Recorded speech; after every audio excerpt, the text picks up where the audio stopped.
एक रात तीको की झोपड़ी में कुछ गिरा जोर से। उसने जाकर देखा तो कुछ नहीं था, लेकिन उसके खाने का डिब्बा हवा में तैर रहा था। तीको ने डरते डरते खिड़की से बाहर देखा, लेकिन जंगल पूरी तरह शांत था। एक घना हरा भरा जंगल था, जहां हवा भी पेड़ों के कानों में धीरे से फुसफुसाती थी। उसी जंगल के बीचों बीच रहता था एक नन्हा प्यारा लाल पांडा, जिसका नाम था। तीको अपने बांस की झोपड़ी में अकेला रहता था, लेकिन बहुत खुश था, जब तक कि सब कुछ बदल नहीं गया। दूसरी रात उसके झूले से आवाज आई, तीको।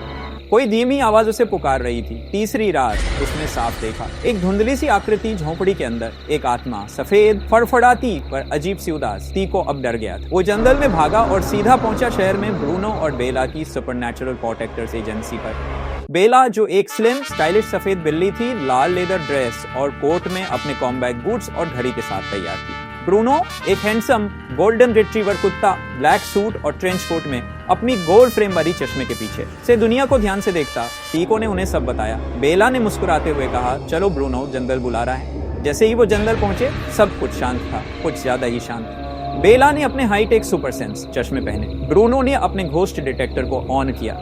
स्क्रीन पर तुरंत एक सिग्नल आया, तीको की झोपड़ी के पास। वहां एक पुराना जला हुआ पेड़ था और उसके नीचे कुछ दबा हुआ था। ब्रूनो ने जमीन खोदी और एक पुराना खिलौना निकला। बेला ने कहा, यह किसी बच्चे का है, शायद इसी की आत्मा परेशान है। अचानक हवा ठंडी हो गई और एक छोटा बच्चा जैसी भूतिया आकृति सामने आई। वो रो रहा था, मेरा टेडी खो गया था, सब मुझे भूल गए। भूत बोला। तीको काम गया, लेकिन बेला ने प्यार से कहा, तुम्हारा टेडी मिल गया है, अब तुम आराम कर सकते हो। भूत ने टेडी पकड़ा और रोशनी में घुल गया। लेकिन तभी एक और झटका। झोंपड़ी की छत पर एक दूसरी आत्मा, यह क्रोधित थी, दांत दिखा रही थी और अजीब चीखें निकाल रही थी। ब्रूनो ने अपनी प्लाज्मा बार्ट कैनन निकाली, एक हाईटेक भौंकने वाली मशीन जो भूतों को डराती है। बेला ने अपना मिरर ऑफ ट्रूथ ताना, एक जादुई दर्पण जो आत्मा का असली रूप दिखाता है। जैसे ही दर्पण ने आत्मा को दिखाया, वो बदल गई। वो कोई राक्षस नहीं, बल्कि एक डरी हुई भेड़ थी, जिसका परिवार उसे यहाँ छोड़ गया था। तीको ने उसे गले लगा लिया। अब तुम अकेली नहीं हो।